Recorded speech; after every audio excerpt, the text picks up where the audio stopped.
I've been a priest for over 17 years now.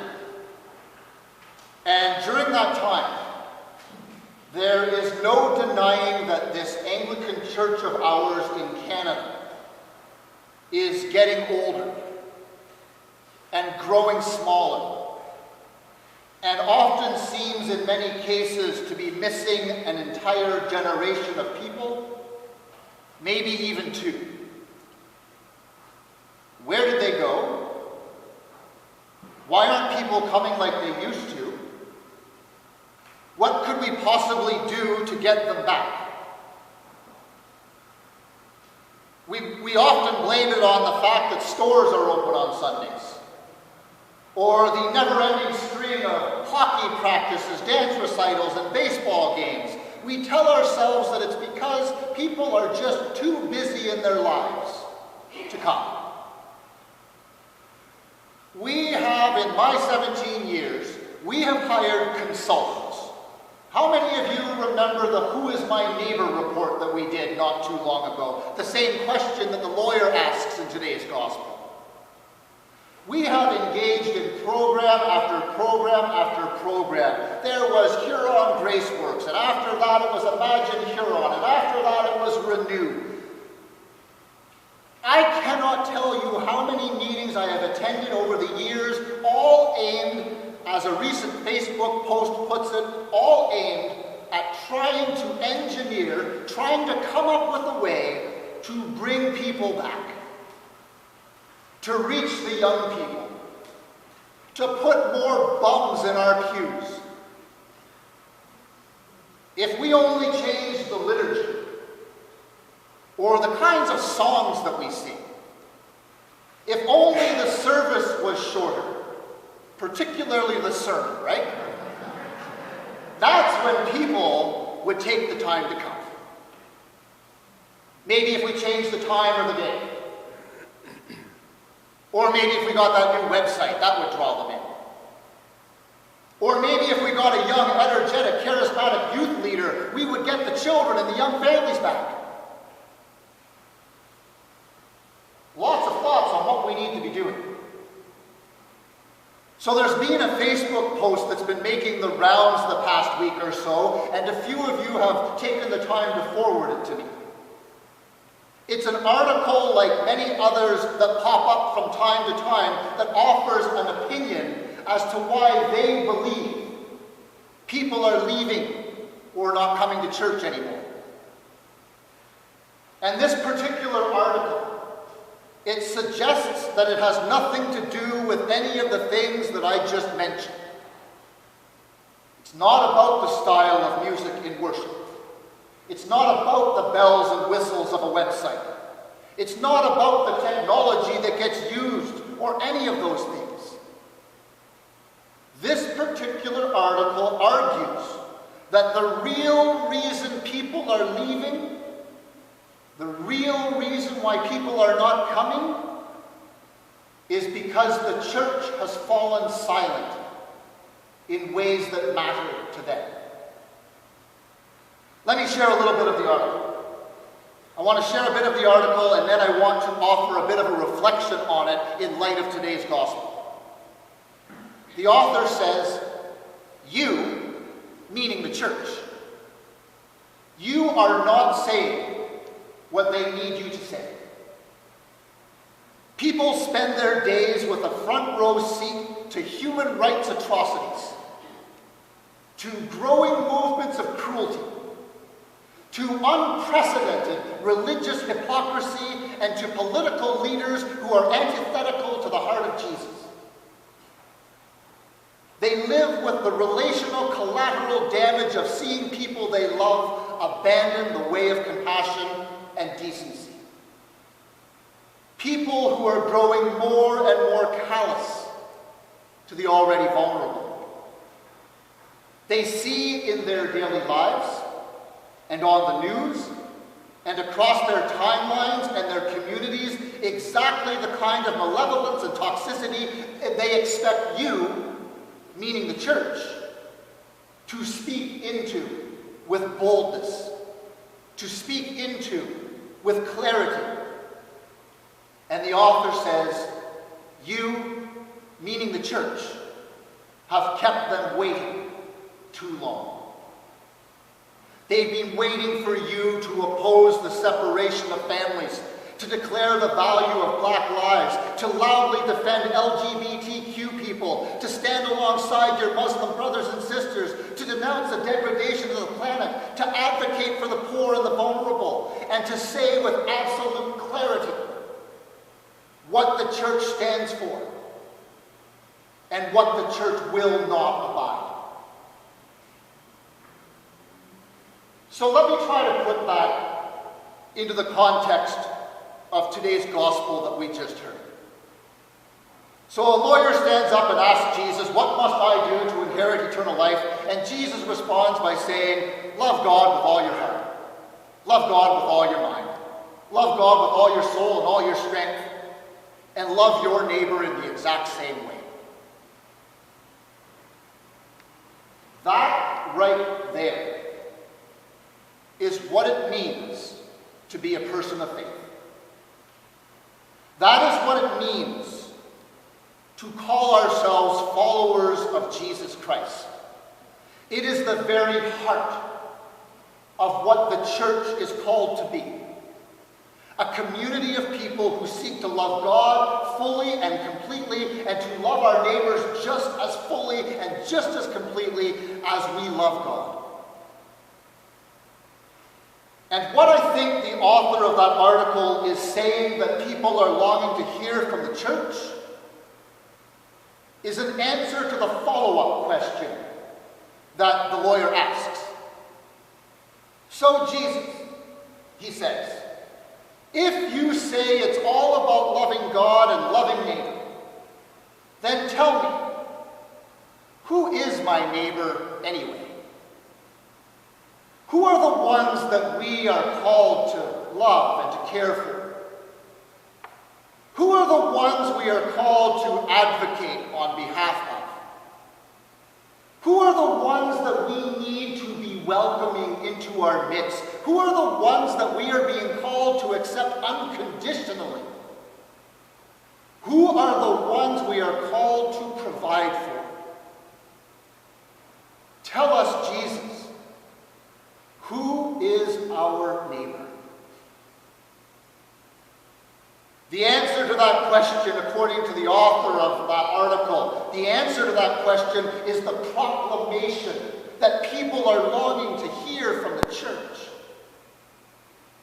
That the teenager who is struggling with his or her sexual identity, that they are our neighbor.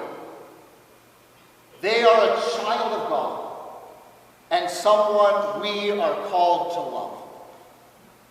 That the poor and the homeless in our midst, that those who suffer from addictions, those who are mentally ill, that they are our neighbors.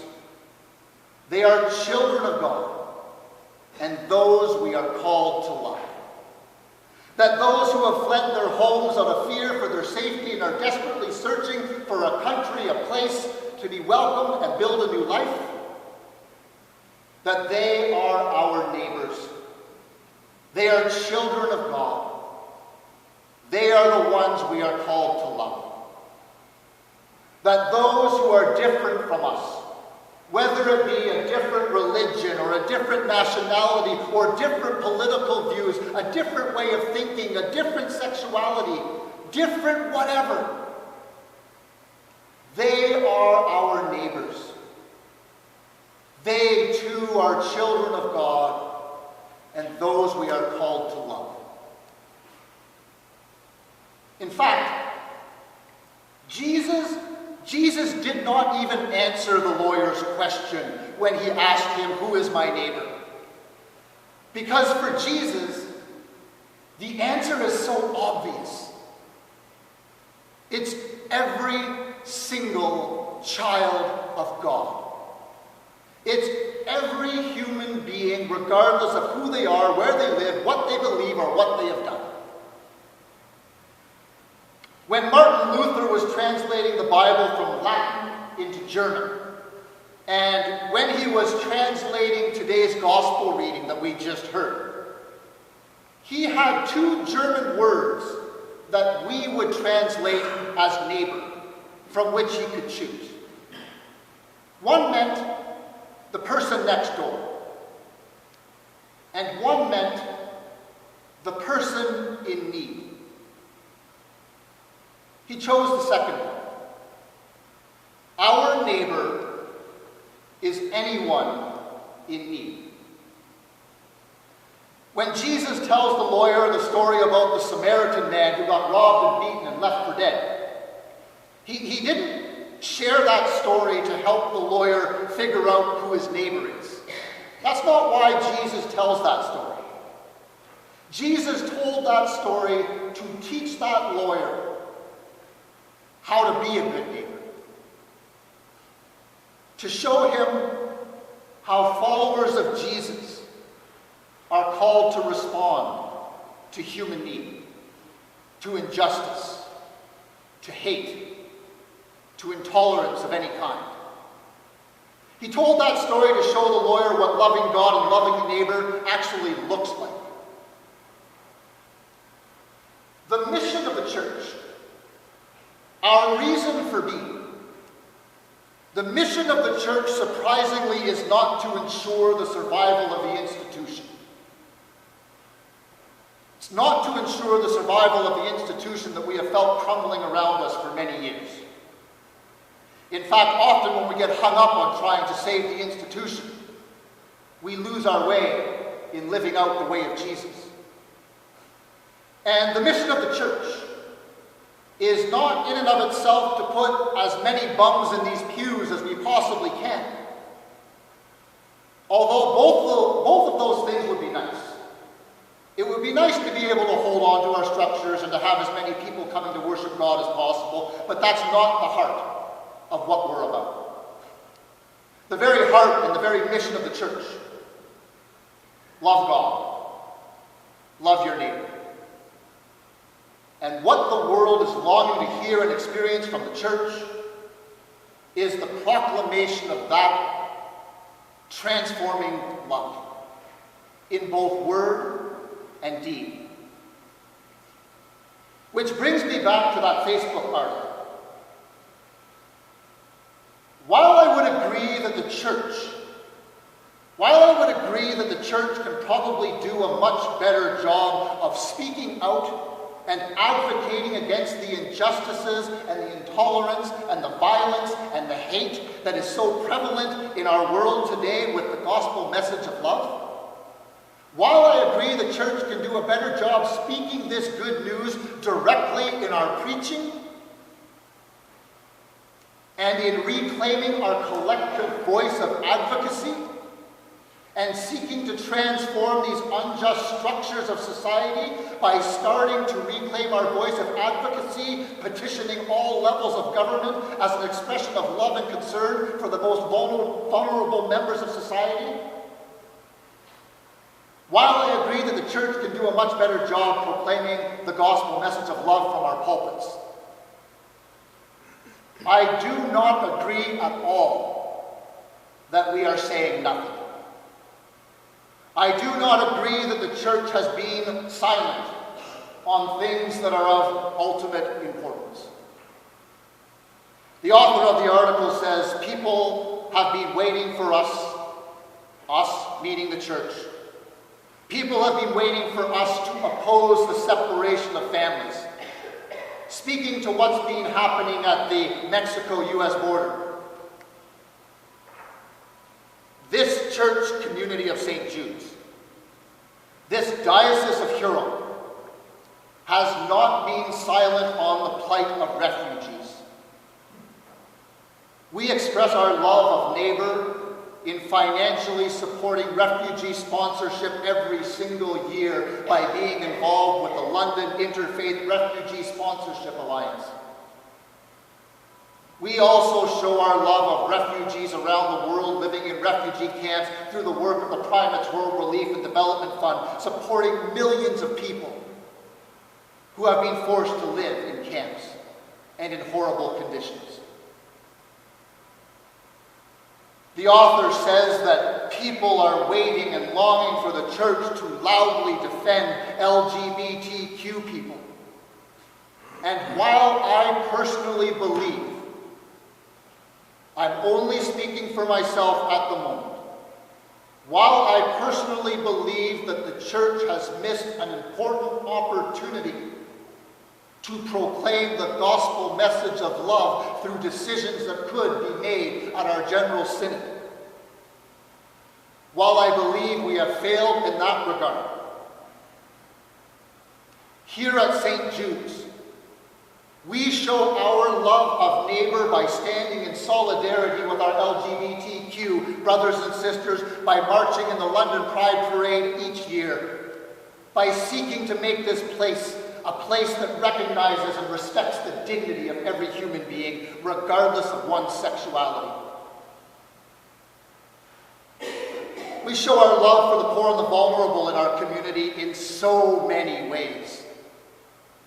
There's the donations to the food bank, the upcoming launch of the breakfast program, sponsoring the team in the Kick Soccer League and providing snacks at each game, participating in what's called the Northeast Community Basic Needs Group that meets regularly and puts programs together to care for those who are struggling, supporting the work of mission services, St. Joseph Hospice, My Sister's Place, responding to those who come through these doors with Tim Horton cards and grocery cards and bus tickets. We show our love to older adults living in long-term care by offering opportunities for worship and fellowship at Mount Hope, at Parkwood, at Chartwell, and in the fall, hopefully at Henley Place as well. We visit our sick in hospitals. We have an amazing prayer team that supports one another and those in our community. All this to show our love for our neighbors. Do not ever listen to the voice that says this church is silent. This church has at its heart and its mission, we know it is to love God with all our heart, all our soul, all our strength, and all our mind, and to love our neighbors as ourselves. We know that it is less important to try and figure out who our neighbor is. It's less important to try and figure that out, and much more faithful to spend our time focusing on what it means for us, the people of God, to be a good neighbor, to support anyone in need. And so, may we continue through our proclamation and through our actions to be a people united in Christ, to be a people who witness to the way of love. Amen.